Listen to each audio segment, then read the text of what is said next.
అండి అందరికీ నమస్తే. ఈరోజు మసాలా బఠానీ. దీనికోసం మనం ముందుగా ఎండు బఠానీని తీసుకుని 8 గంటల పాటు నానబెట్టాలండి. ఇలా నానిన బఠానీని మనం కుక్కర్లో తీసుకుని ఆ బఠానీ మునిగే వరకు వాటర్ వేసుకుని స్టవ్ మీద మనం 5 విజిల్స్ వచ్చేంత వరకు మీడియం ఫ్లేమ్లో ఉడికించాలండి. ఇలా 5 విజిల్స్ వచ్చేసిన తర్వాత స్టవ్ ఆఫ్ చేసేసి మూత మొత్తం ప్రెషర్ అంతా పోయిన తర్వాత మూత తీసిన తర్వాత ఈ బఠానీని మనం వాటర్ ఉంది కాబట్టి వాటర్ని వంచేయాలండి. ఇలా వంచేసింది పక్కన పెట్టుకుని ఈలోపు మనం కడాయి తీసుకుని అందులో 2 స్పూన్ల ఆయిల్ వేసుకుని ఆయిల్ వేడెక్కిన తర్వాత అంటే బఠానీ తాలింపు కోసం ఇలా ఆయిల్ వేడెక్కిన తర్వాత ఇందులో మనం ఆవాలు, జీలకర్ర ఇవన్నీ కూడా మనకి తీసుకున్న దానికి కొంచెం కొంచెం వేసుకుంటే సరిపోతుందండి. ఆవాలు, జీలకర్ర, పచ్చిశనగపప్పు,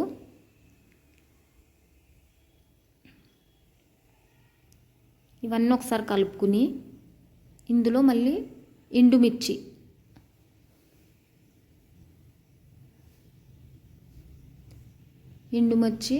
అదేవిధంగా 2 కరివేపాకు రెబ్బలు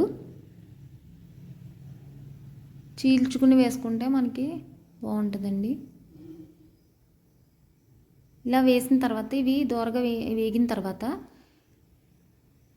ఉడికించిన బఠానీని వేసుకుని ఒకసారి బాగా కలుపుకోవాలండి. ఇలా కలుపుకున్న తర్వాత 1 నిమిషం పాటు ఉంచాలి.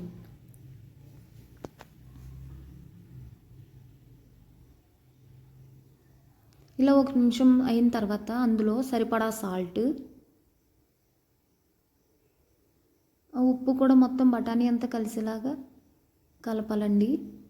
ఆ తర్వాత ఇందులో కొంచెమంత కారం,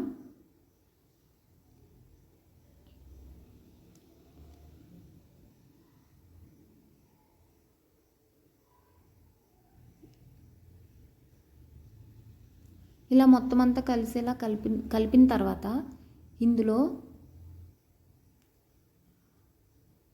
చాట్ మసాలా వేసుకోవాలండి. ఈ చాట్ మసాలా వేయడం వల్ల మనకి కొంచెం టేస్ట్ వస్తుంది. చాట్ మసాలా వేసిన తర్వాత ఒకసారి అంతా కలుపుకొని